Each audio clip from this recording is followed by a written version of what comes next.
How would the ideal supply chain look like? What are your ideas when it comes to these topics? It doesn't have to be perfect, but like maybe to both of you. Mike, you can start, and then yeah.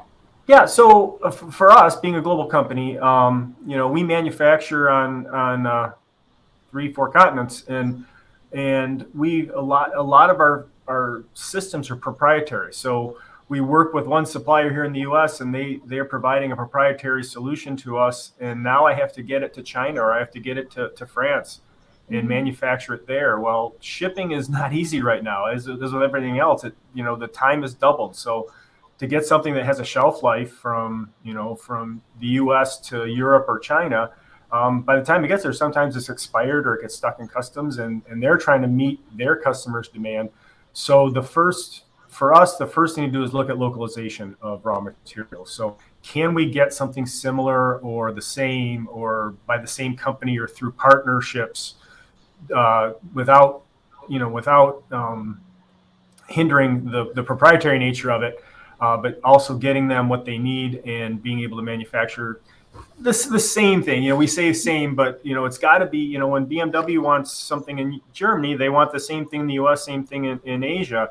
You can't give them 3 different products. They're all tested, for 6 to 10 months, and each part, and you can't just make a quick substitution. It's not that easy. So that's a big challenge. But localization and just trying to work very closely with the supply base and the customer base.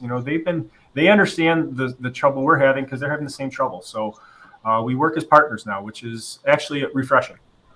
Mm. Cool. So working more together rather than against. Mm-hmm. Jay, uh, what do you think about this? Well, Mike mentioned two very important things. The first is what he called localization.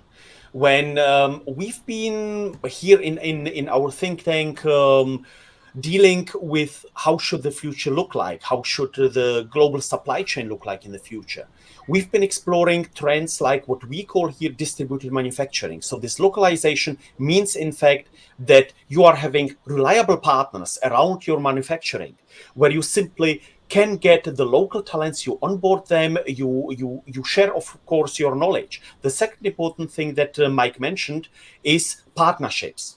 These times of this radical competition, they are over.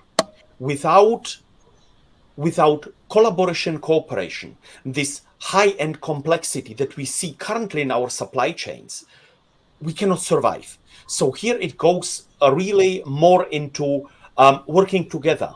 There is enough space for everyone. So here to implement an ecosystemic thinking. So beside of distributed manufacturing, having this ecosystemic thinking to find the right talents, like in a puzzle piece, and simply when you need an add-on, when you need to change something, you can get another piece that fits a bit better into this overall ecosystem.